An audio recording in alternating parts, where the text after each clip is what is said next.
As tribos perdidas, o Xiangmin e o Xiutai, as tribos israelitas na China. Ninguém sabe ao certo quando os chineses tiveram o primeiro contato com os judeus. Certos historiadores afirmam que, a partir do século VIII, os mercadores judeus que viajavam pelo mundo chegaram à China, nação mercantilista por excelência. Ninguém sabe ao certo quando os chineses tiveram o primeiro contato com os judeus. Certos historiadores afirmam que, a partir do século VIII, os mercadores judeus que viajavam pelo mundo chegaram à China, nação mercantilista. Tribos perdidas no Japão. Os israelitas chegaram no antigo Japão há milhares de anos e muito dessas cerimônias tradicionais no Japão e seu DNA indicam que as tribos perdidas de Israel criou as religiões do Japão. A Arca do Pacto de Israel é muito parecida com a Arca de Omikosi. Quando o escritor Arimasa Kubo, um cristão japonês que vive no Japão, ao estudar a Bíblia, começou a dar conta que muitos dos costumes tradicionais e cerimoniais do Japão eram muito iguais aos da antiga Israel. Costumes dos judeus e das 10 tribos perdidas de Israel que poderia ter chegado ao antigo Japão. Nas seções antigas eles ocupam dessas tradições japonesas que possivelmente se originaram dos antigos israelitas. Tribos perdidas de Israel. Foram espalhados aos 4 cantos da terra.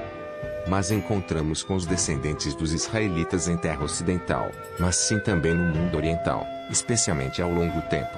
Os seguintes povos que se acreditam pelos eruditos judeus de ser os descendentes das 10 tribos perdidas de Israel. Yusufzai vivem no Afeganistão. Yusufzai significa filhos de José. Tem costumes dos israelitas antigos. Os partas vivem no Afeganistão e Paquistão e têm o costume da vidas antigas israelita. 10 tribos perdidas. Vamos estudar a história da China.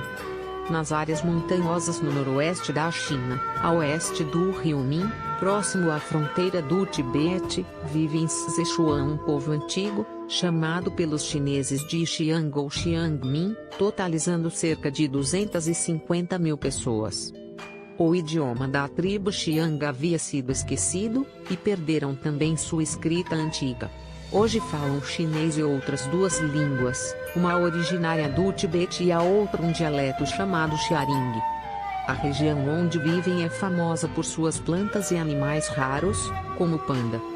O povo Xiang mora em aldeias semelhantes a fortalezas, geralmente construídas sobre colinas. No passado, foram um grande povo que governava os territórios das províncias de Gansu, ao norte, até Li e Yunnan ao sul.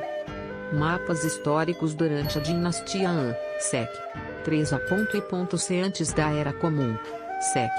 3 Era Comum, mostram que esta tribo espalhou-se em direção ao norte da China. Eles veem a si próprios como imigrantes vindos do oeste, que atingiram esta região após uma jornada de 3 anos e 3 meses. Os chineses os tratavam como bárbaros, e eles consideravam os chineses como adoradores de ídolos. Havia ódio e inimizade por muito tempo entre os chineses e esta tribo. Viviam de forma independente até meados do século XVIII, quando se tornaram parte da população em geral, a fim de conseguir mais liberdade. A pressão religiosa feita pelos chineses, a expansão do cristianismo e a influência de casamentos mistos fizeram com que a tribo Xiang desistisse, de forma geral, de sua maneira de ser monoteísta. Entretanto, ainda hoje é possível aprender sobre as tradições passadas da tribo Xiang, por seus costumes e pela fé que ainda conservam. Esta tribo viveu à maneira israelita por 2.300 anos. Segundo a sua tradição, a tribo Xiang é descendente de Avraham, sangue de Abraão, e seu antepassado teve 12 filhos. Aqueles que não desposaram chinesas após sua vitória na guerra ainda têm aparência semítica. Os traços de caráter deste povo são integridade, amor ao próximo, solidariedade, generosidade, modéstia, timidez, gratidão e teimosia. Sentem também temor a Deus aos céus. Seu conceito de Deus é de um Deus todo-poderoso que vigia o mundo inteiro, julga o mundo com justiça, recompensa os justos e pune os perversos. Este Deus lhes dá a oportunidade de sentir arrependimento e expiar suas más ações. No passado, escreviam em rolos de pergaminho e livros, mas hoje tem apenas a tradição oral. Eles próprios não entendem as preces que recitam todas as semanas.